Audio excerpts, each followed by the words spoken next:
them to begin to address the needs of SCIFE. So for everything that's not great about serving these kids, we're fortunate, right? So this is the definition of SCIFE. I think for the most part you know this. I think what's important about it is this was sort of laid out in 1996, and then it was revised. So originally it said students with interrupted formal education, right?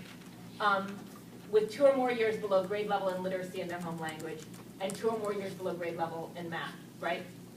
What they added is this idea of inconsistent. This came from the ground. This came from the ground because, oops, excuse me.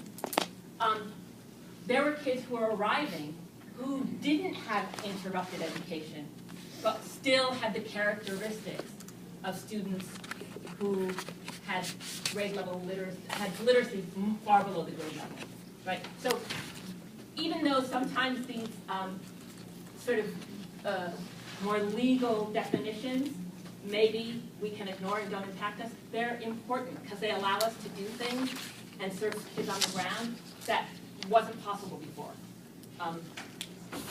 So just want to say a little bit about what was important about our understanding about SCIFE.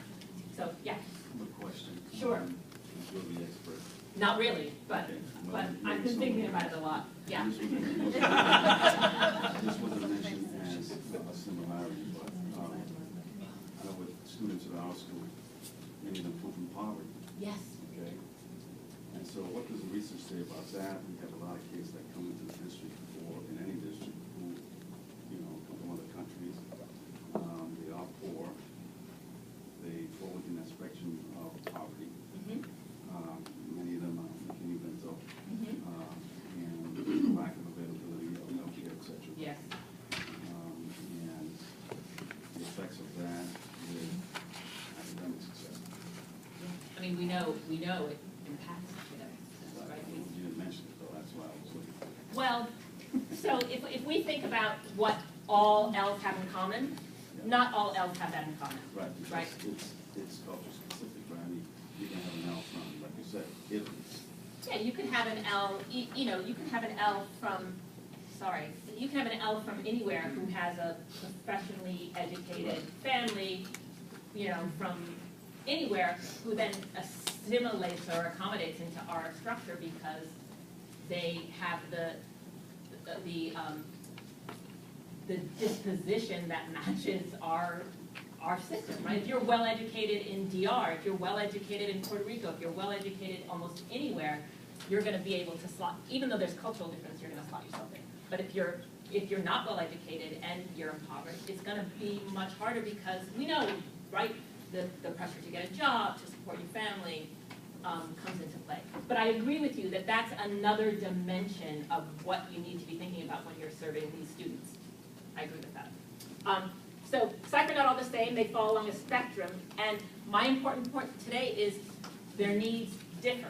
So SCIFE, the state has a subgroup called SCIFE. And they've done a good job of marking that. But what they haven't gotten to yet, but they've started to, is to say, oh, they're not one pool. Their needs are not all the same. So I'm going to be drilling hard into that today. Lourdes.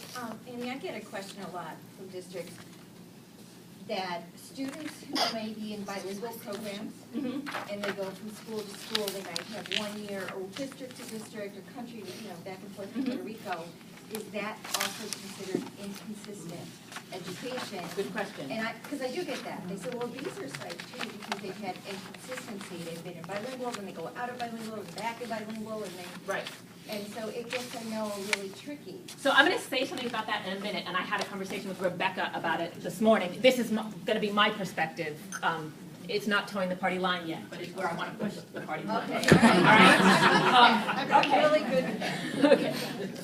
So we also know about SCIFE that they don't have the academic literacy and the conceptual or content knowledge assumed for grade level participation, right? We know that, right? What we're saying is their education is inconsistent or interrupted, which means they haven't built the academic skills and content knowledge that their peers who have had that exposure have. And then, again, that the lives of many SCIFE have been impacted by war. Not all, but many natural disaster, or what this gentleman was saying here, economic hardship, right? That all has an impact on what it means to educate a kid in the classroom, right?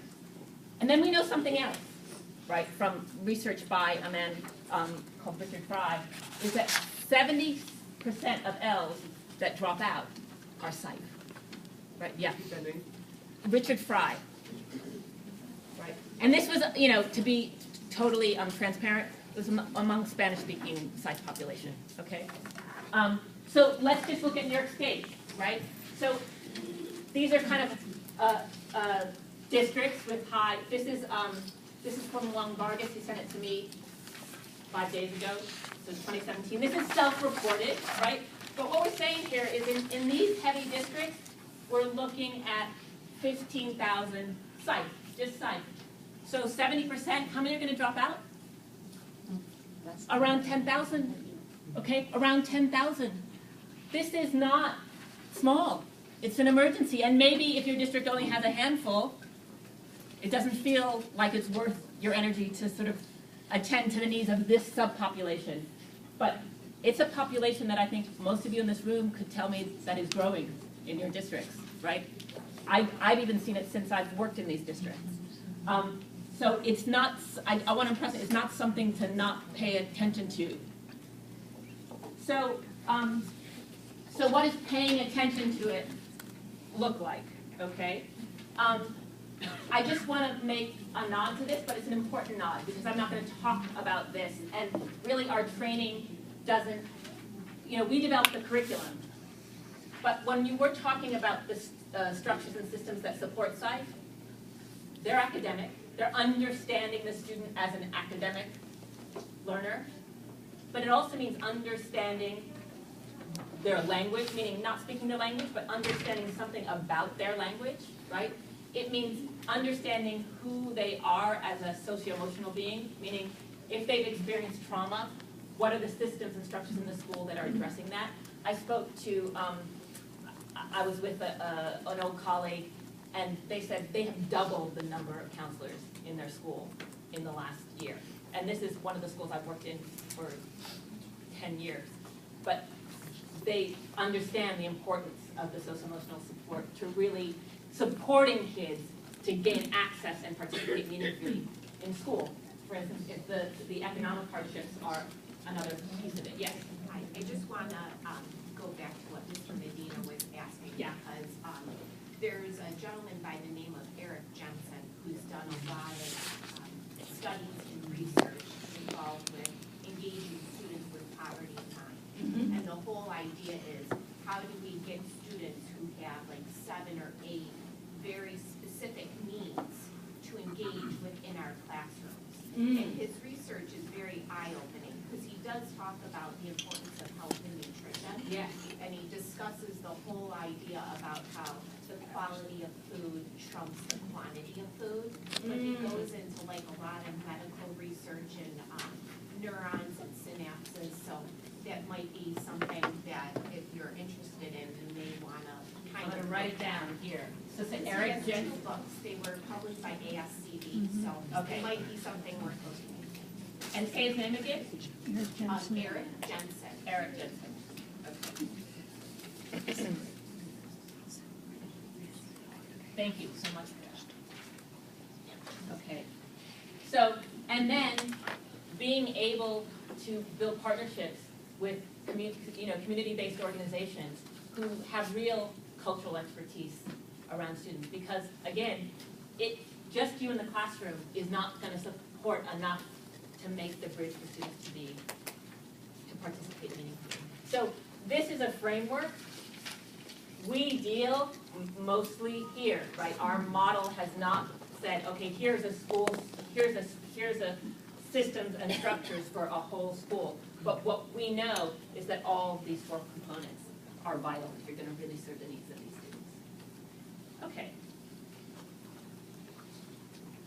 All right, I'm going to, just before we go into the next activity, I want to kind of emphasize again, right?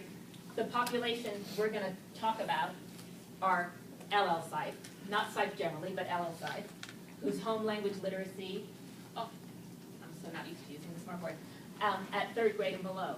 But what we know about the shifts in the New York standards is that all students, right, need to have regular practice with complex text and the academic language in complex text. Reading, writing, and speaking needs to be grounded in evidence from text. And building knowledge needs to happen through content-rich nonfiction, right? So it's not enough to do what I did, which I did pretty well, which is to build content through videos and images, right? We all know, right? We're talking here about, it needs to come out of text, right? So how are we balancing the needs of these students with the demands of the standards and the context we're in, right? And I've seen a lot of people make a mess up of it because this is a hard chasm to bridge, right? So what we've done, we were hired by New York State to try and create curriculum that bridges that chasm, okay? And that's gonna be what we talk about. So, what I want you to do is, on the left side, paperclip,